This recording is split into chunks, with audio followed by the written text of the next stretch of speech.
देखो बच्चे, इस क्वेश्चन को करना है f from r to r fx equal to ax plus sine x plus a।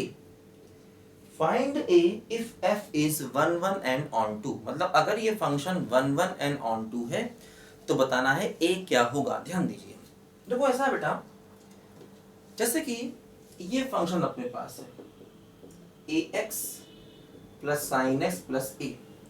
ये फंक्शन 1 1 कब होगा? 1 1 तब होगा जब ये हमेशा इंक्रीजिंग हो या हमेशा डिक्रीजिंग हो। ध्यान दे, देखो एक बात और ध्यान दो, जैसे मैंने बताया था कि मान लो अपने पास ये फंक्शन है ऐसे करके, ये मान लो ये फंक्शन है और इसका डिफरेंशिएशन एक पॉइंट पर 0 हो रहा है, लेकिन फिर भी ये 1 1 है।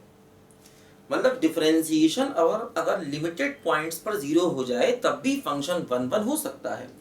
मतलब डी बाई डी एक्स अगर ग्रेटर इक्वल टू 0 है तब भी फंक्शन 1 1 हो सकता है, क्योंकि जहां पर इसकी टेंजेंट का स्लोप 0 हो गया वहां पर डिफरेंशिएशन 0 हो जाएगा, है ना। अदरवाइज डिफरेंशिएशन हर जगह पॉजिटिव है।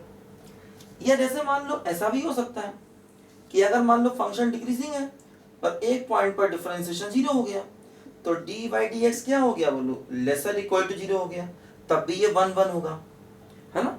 तो इन दोनों ही केस में ये जो अपना फंक्शन है ये कैसा हो जाएगा बोलो, 1 1। लेकिन हाँ, अगर डिफरेंशिएशन एक गैप में 0 हो गया, जैसे मान लो ये फंक्शन है कांस्टेंट हो गया फिर इंक्रीज कर गया, अब डिफरेंशिएशन यहाँ पर ग्रेटर इक्वल टू 0 हो गया, मतलब डिफरेंशिएशन पूरे गैप में 0 हो गया, तो अब ये फंक्शन 1 1 नहीं रहेगा। तो जब डिफरेंशिएशन कुछ लिमिटेड पॉइंट्स पर 0 हो जाए तो d by d s greater equal to 0 फिर भी कहलाएगा, और इसमें d by d s lesser equal to 0 फिर भी कहलाएगा, क्योंकि देखो फंक्शन डिक्रीजिंग है लेकिन एक पॉइंट पर डिफरेंशिएशन 0 है फिर डिक्रीज कर गया, तो ये फंक्शन फिर भी देखो 1 1 है और ये भी 1 1 है। इसमें d by d s greater equal to 0 है और इसमें d by d x lesser equal to 0 है, क्योंकि देखो इस एक पॉइंट पर डिफरेंशिएशन 0 है लेकिन जैसे ही पीछे आगे आए तो डिफरेंशिएशन नेगेटिव हो जाएगा क्योंकि फंक्शन डिक्रीज कर जाएगा। इसमें भी देखो एक पॉइंट पर डिफरेंशिएशन 0 है लेकिन जैसे ही आगे या पीछे गए डिफरेंशिएशन पॉजिटिव हो जाएगा। तो क्या हो रहा है, डिफरेंशिएशन ग्रेटर इक्वल टू 0 यहाँ पर है, डिफरेंशिएशन लेसर इक्वल टू 0 यहाँ पर है, लेकिन फिर भी फंक्शन कैसा है बोलो, 1 1 है। ध्यान दो, इसमें भी डिफरेंशिएशन ग्रेटर इक्वल टू 0 है लेकिन ये 1 1 नहीं है, ये फंक्शन कैसा हो गया बोलो, नॉट 1 1। ध्यान दीजिए, तो इसलिए अगर हम डिफरेंशिएशन को ग्रेटर इक्वल टू 0 लेके चले या लेसर इक्वल टू 0 लेके चले तब भी फंक्शन 1 1 होता है। हाँ, लेकिन ध्यान देना कि वो किसी एक इंटरवल में कांस्टेंट ना हो जाए, मतलब किसी एक लंबे समय के लिए कांस्टेंट ना हो जाए। एक या दो पॉइंट पर अगर डिफरेंशिएशन 0 है तो कोई फर्क नहीं पड़ने वाला, वो फंक्शन फिर भी 1 1 होता है।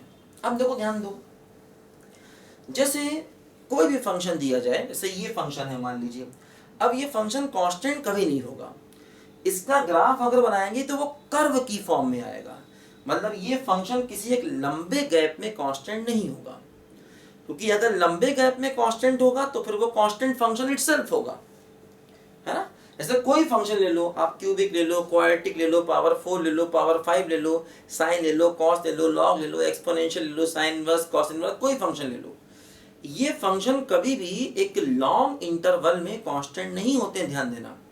हाँ, जैसे क्यूबिक फंक्शन है तो क्यूबिक फंक्शन का डिफरेंशिएशन एक आध पॉइंट पर 0 हो सकता है, जैसे y बराबर एक्स क्यूब को ही ले लें हम।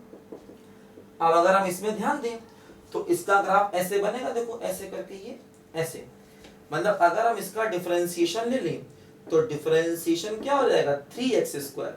अब देखो x बराबर 0 पर इसका डिफरेंशिएशन 0 है, x बराबर 0 पर देखो इसका डिफरेंशिएशन 0 है, लेकिन फिर भी ये फंक्शन स्ट्रिक्टली इंक्रीजिंग है। तो यहां पर जब हम डिफरेंशिएशन लिखेंगे तो वो डिफरेंशिएशन ग्रेटर इक्वल टू 0 लिखेंगे। ध्यान दो, डिफरेंशिएशन या तो इंक्रीजिंग होगा या इस पॉइंट पर इक्वल टू 0 होगा, ऐसा हो सकता है ना। तो इसीलिए डिफरेंशिएशन ग्रेटर इक्वल टू 0 होने के बावजूद भी जितने भी फंक्शन होते हैं ये सब स्ट्रिक्टली इंक्रीजिंग हो जाते हैं, या differentiation lesser equal to zero होने के बावजूद भी ये स्ट्रिक्टली डिक्रीजिंग हो जाएंगे, यानी कि 1 1 हो जाएंगे, है ना, ये बात ध्यान दीजिए। हाँ, अगर फंक्शन कांस्टेंट है तब नहीं होगा, और ये फंक्शन कांस्टेंट तो नहीं है भाई, इसमें एक्स का टर्म है, हाँ कांस्टेंट टर्म साथ में ऐड है, वो अलग बात है। कांस्टेंट टर्म ऐड होने से पूरा फंक्शन कांस्टेंट थोड़ी हो जाएगा। मान लीजिए फॉर एग्जांपल मैं एक्स स्क्वायर प्लस 1 कर दूं, तो अब ये फंक्शन पूरा कांस्टेंट थोड़ी है, कांस्टेंट ऐड हो सकता है, लेकिन रहेगा तो इसका ग्राफ कर्व की फॉर्म में ही ना। वही चीज यहाँ पर भी है, ध्यान दो। तो देखो, जैसे इस टाइप के क्वेश्चंस में अगर हमें 1 1 करना होता है तो हम डिफरेंशिएशन को ग्रेटर इक्वल टू 0 लेके चलेंगे, ध्यान देना। इस टाइप के फंक्शन में अगर हमें 1 1 करना होता है तो हम डिफरेंशिएशन को ग्रेटर इक्वल टू 0 लेके चलेंगे, ध्यान रखना, या डिफरेंशिएशन को लेसर इक्वल टू 0 लेके चलेंगे, ध्यान रखना। देखो, जैसे हम इसका डिफरेंशिएशन करें तो क्या होगा, a x का हो गया 1 और प्लस क्या हो गया cos x।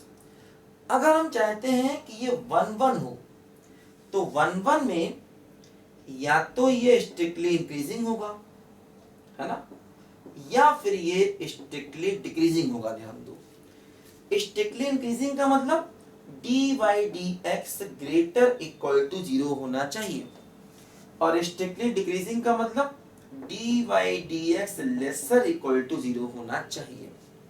देखो dy dx ये है, ये क्या हो गया, a plus cos x greater equal to 0, तो a greater equal to minus cos x, ध्यान दो, और a plus cos x lesser equal to 0, तो a lesser equal to minus cos x, ध्यान दो। देखो अब क्या होगा, है ना, देखो 1 1 में मैंने ग्रेटर इक्वल टू 0 किया, और मतलब स्ट्रिक्टली इंक्रीजिंग होगा या स्ट्रिक्टली डिक्रीजिंग होगा। तो स्ट्रिक्टली इंक्रीजिंग में मैंने ग्रेटर इक्वल टू 0 किया, और स्ट्रिक्टली डिक्रीजिंग में मैंने लेसर इक्वल टू 0 किया। ये बात ध्यान देना है यहाँ पर, है ना, इस टाइप के सवालों में, क्योंकि ग्रेटर इक्वल टू 0 होने पर भी फंक्शन स्ट्रिक्टली इंक्रीजिंग हो सकता है और 1 1 हो सकता है। डिफरेंशिएशन लेसर इक्वल टू 0 होने पर भी फंक्शन स्ट्रिक्टली डिक्रीजिंग हो सकता है और 1 1 हो सकता है, ध्यान दीजिए। अब देखो क्या होगा, cos क्या होता है, -1 से 1 होता है, माइनस cos x क्या होगा, माइनस से मल्टीप्लाई करो, ये 1 हो जाएगा, इनइक्वालिटी चेंज, ये -1 हो जाएगा, तो मतलब माइनस cos x जो है ये -1 और 1 के बीच में हो जाएगा। तो हम क्या चाहते हैं, हम चाहते हैं a इससे बड़ा हो, हम चाहते हैं a हमेशा इस वैल्यू से ज्यादा हो।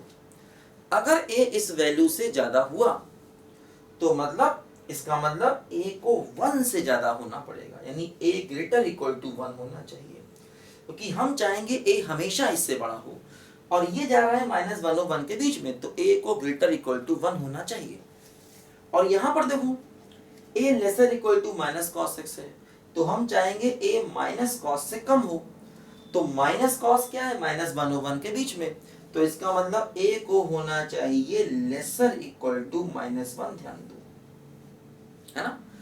तो a या तो 1 से बड़ा होगा, क्योंकि a इस नंबर से बड़ा है, इस नंबर से बड़ा होने का मतलब वो 1 से हमेशा बड़ा होगा, और a इस नंबर से छोटा है, इसका मतलब वो हमेशा -1 से छोटा होगा।